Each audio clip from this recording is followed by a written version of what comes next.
In a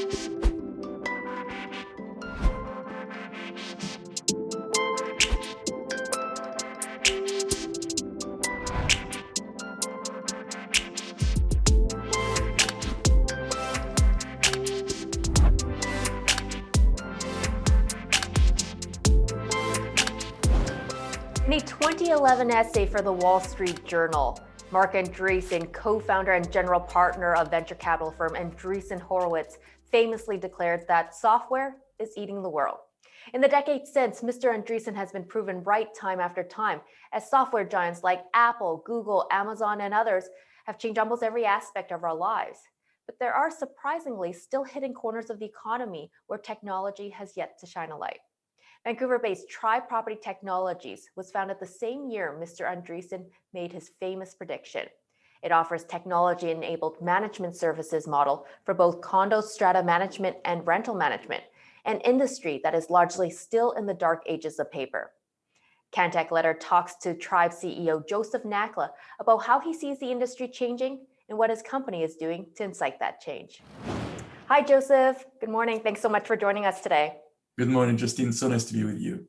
Tribe has been around for about a decade. How did this company come about? Well, we started really hoping to digitize all that is strata living or condo corporation living.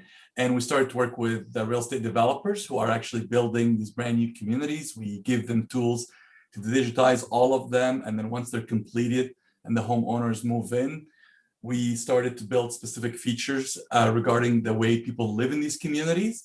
And then in 2018, we really realized a big opportunity exists where we can actually deliver the full property management service on top of the technology we built.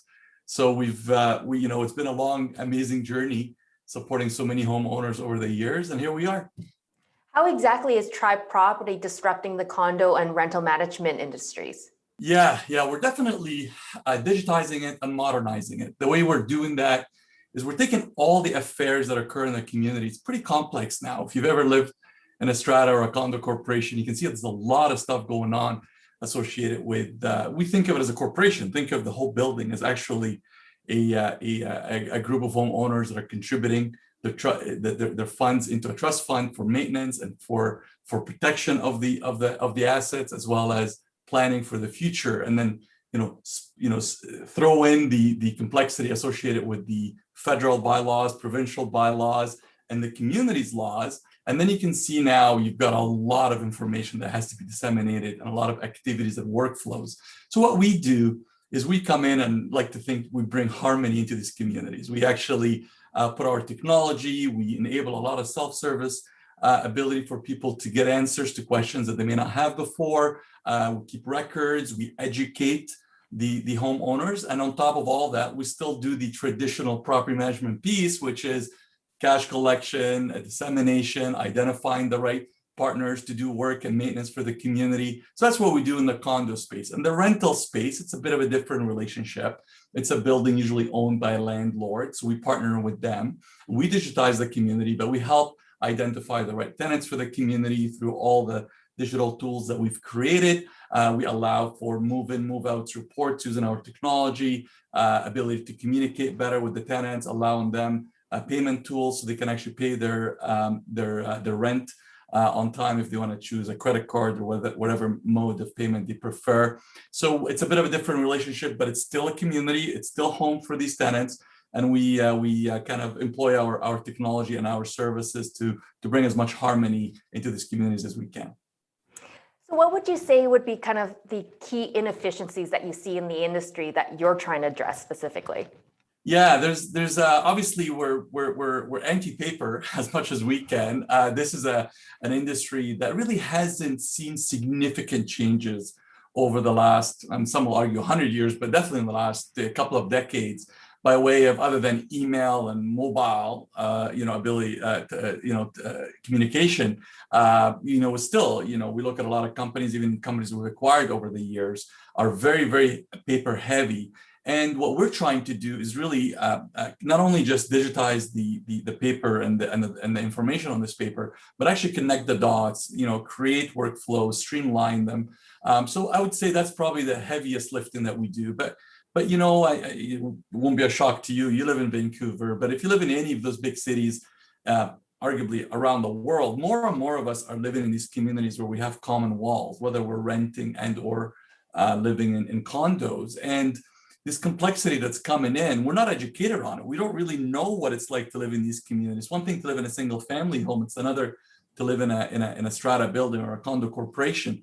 So what we try to do there is educate, streamline the process. You may have a beautiful community with a lot of amenities, and a lot is required for you to book it traditionally, but we actually make that available to you on the phone with a click of a button. In addition to all of that, we're also trying to curate and simplify the way you can find home-related services and bring that available to you with a click of a button. So, you mentioned that the industry is still heavily paper-based. What percentage of the space would you say still relies heavily on paper to do their business? I would say it's north of 80%. And it's kind of funny. We've been fortunate enough to have acquired 6 organizations, 6 companies to date. And we've made a bit of a habit of taking photos of the amount of paper that gets transferred to these organizations. And we're operating, I think, a 30% paper-based right now as an organization. So that's a big shift. And I'd love to see that 30% move to 0%, believe it or not. Some of it is actually regulatory obligations that we have. So yeah, I would say it's 80% or higher. Okay. So I guess your company is quite environmentally friendly as well, if we can say. We're certainly making, we're making steps towards that. We've actually got big plans, not only for the operations of the company to become a lot more environmentally friendly, but we actually, we service almost 40,000 plus homes, and we think we can actually, guide these communities and these homes to become even, to lower their footprint. And, COVID played a role in that. I mean, even our organization, we have 200 plus employees, and just working remotely and not having to drive into the office. The ability to have the technology that allows you to do that. I think we've made a bit of a dent into our carbon footprint, but we've got a lot of room for improvement collectively as an industry. Okay, Joseph, we're going to switch gears now. Let's talk about some of your financials. On May 31st, you posted Q1 financials that showed revenue growth of 253%. That's really impressive, and I want to know what's driving these numbers. Yeah, I mean, it's a great kudos to the organization and the leadership and the staff and their hard work. Really, the largest growth in our revenue came with our what we call software and services business. It's the recurring component of our revenue, and that came through organic growth as well as some of the acquisitions that we did in 2020. I think this is kind of the biggest bucket that we grew. You'll also see there's another bucket that we're also constantly adding to, which is the partnerships, digital partnerships bucket, whereby we curate services and we bring these services to the homeowners based on the amount of data that we have about the communities that we manage, and actually give them a service delivery and or a price that's better than what's out in the market. So these are the areas we're investing in, and that was the driving force behind our growth. And how does Tribe use technology to improve your margins? Yeah, that's a great question. There's many areas where we do that. The crux of it, by digitizing a community, by bringing all the thousands, if not hundreds of thousands of documentations and digitizing them, you actually have the ability to create workflows whereby what usually took 2 days, 3 days, 4 days to get an answer to can actually be done in real time. And then with digitization, big opportunity comes, which is actually prediction. So you can actually, when people are asking for specific service and or a request, not only do they have self-service tools, but they can do that themselves. They can also start predicting the way these things occur in these communities. And all of a sudden, you create efficiency, not only just for the operations within the organization, but for the actually buildings themselves. And when we see significant amount of uptake of our digital strategy or our digital tools, which improves the building strategy to kind of have a more profitable and or less operating overhead. Okay, and now let's talk about the impact COVID-19 has had on the industry. I mean, COVID-19 has had a huge impact on many industries. How has it, I guess, affected your industry specifically? Yeah, I mean, property management overall is an essential service. These communities have to be managed regardless of what's occurring out there. And I'd like to start by saying, tremendous amount of gratitude to not only just our staff, but the industry staff, because many of these buildings have had, people that really needed us to step up and actually be there for them to ensure that their home is protected and safe, and their communities are still operating. It impacted tribes specifically by way of increasing the number of communities that wanted to come to our digital strategy approach or technology first approach. So we actually saw a big uptick of communities that are actually wanting to move from a traditional property management model to a model whereby digitally they can do a lot more for themselves, access information, even the way that the community is managed is completely based on our digital strategy or digital platforms. So that was kind of the uptick of usability of our technology within the communities we're in, as well as communities that wanted to come to us. But in addition, what we also saw, which on the rental side, as you can imagine, became a difficult, sensitive time for landlords. They wanted to create a safety for people that wanted to see the units that are empty and want to move in, and there's also some challenges with people's ability to pay their rent. Our data shows that we were able to support our landlords strongly, and there was really very little rent loss for them. And we obviously were able to provide our home residents with the safety that they needed. So we weathered the storm as difficult as it was. Our staff, I remember specifically, March 14th, 2020, we're told you got to work from home, and we're very fortunate to have had the systems and the technology that allowed us to do that. That being said, I knew that it was going to be very difficult for many of them with their children and school closure. So we dealt with it like all the other communities that dealt with it, but we were able to sustain our service delivery. Well, I'm glad you guys were able to weather the storm. Talk to me now about your recent campaign with Apollo Insurance. Yeah, that's a great company. We're very proud to partner with them. As you may know, these homes that we manage, whether they're on the condo and strata side or on the rental side, actually require home insurance. This would be, what we call condo insurance and or tenant insurance.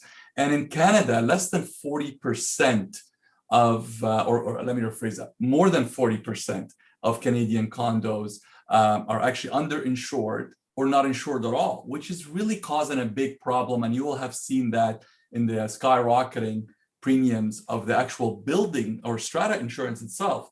So the way you fix that is this is not happening because people don't want to buy the insurance or don't want to spend the money.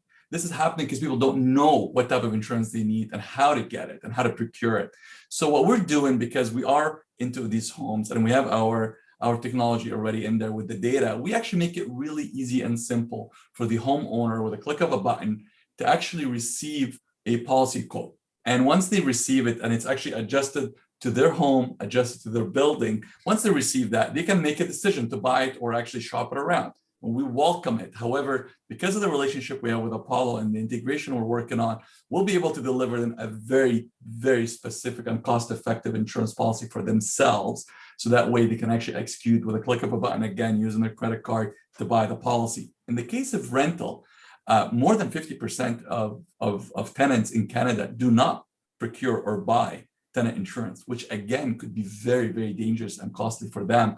And again, it's a communication piece, it's an education and ease. We need to make these products and services easy for them to be able to procure. So we're integrating as well with their tenant insurance policies. Click of a button, all the data gets passed on, a quote comes to you right away, and then you can purchase the policy right on your phone. Okay, sounds like you've kind of simplified the process for both landlords and also tenants as well on the insurance front.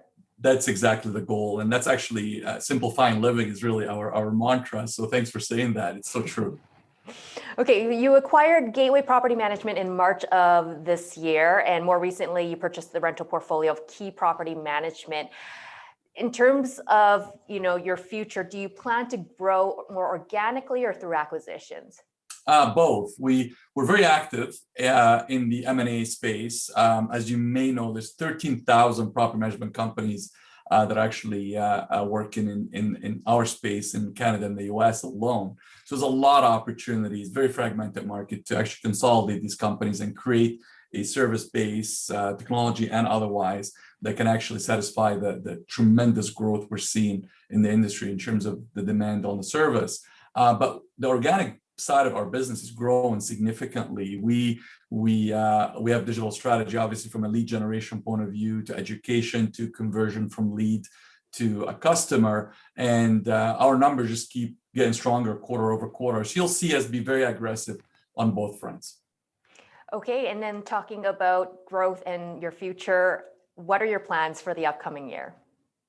Well, you'll see a lot more activities around our M&A strategy. There's some geography and presence that we want to either start appearing in and or make acquisitions in, or strengthen in some of the markets we're already in. Would like to see a bigger footprint by way of that. So you'll see a lot of activities on that side of the business, the footprint and the number of homes that we're adding to our service delivery. But you also see us do a lot more partnerships. These are what we call digital partnerships, whereby there's amazing organizations and companies that are building some great technologies, services, solutions that we believe every home should look at. Some could be lending.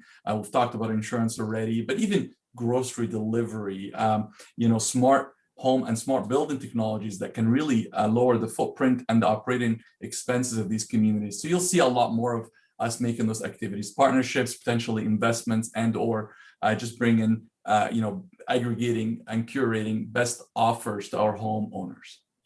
Okay, and any last words for investors thinking about investing in Tribe? Well, we like to think of ourselves as a company that's really digitizing a green field. It's an industry that is constantly growing. We're one of the fastest growing property management companies in the country, and we compete with traditional property management companies. We've gone from almost less than 1,000 homes under management in 2018 to almost 40,000+ as of today. So we're hyper growth. We're pandemic-proof, recession-proof business. Everybody needs a property management company, and the way we're digitizing the communities and adding the services in there really makes for really strong gross margin, as our financials show. So we welcome people that see the world the way we see it, which is we want to make homes happy. Okay, well, we look forward to that. Thanks so much for your time, Joseph. Thank you so much for your time. I appreciate it. That was Joseph Nakhla, CEO of Tribe Property Technologies. Thank you so much for watching. We'll see you next time.